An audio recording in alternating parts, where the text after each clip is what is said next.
টলিউডের আলোচিত নায়িকা পরীমণি বছর জুড়েই নানা বিষয় নিয়ে আলোচনা সমালোচনায় থাকে।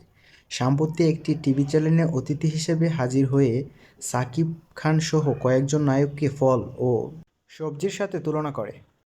সঞ্চালক বলেন, আমি আপনাকে কয়েকজন নায়কের নাম বলবো, তাদের বিভিন্ন সবজি বা ফলের সঙ্গে তুলনা করতে হবে। পরী বলেন, সবজি? না না না না না, সবজি আমার একেবারেই পছন্দ না, আমি ফল বল।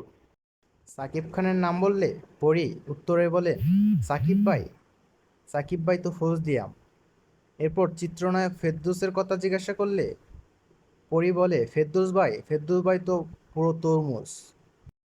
এরপর চিত্রনায়ক সিয়াম আহমেদকে মাল্টা ও আরফিন শুভকে তাল এবং সাইমন সাদিককে শশার সঙ্গে তুলনা করেন পরীমণি।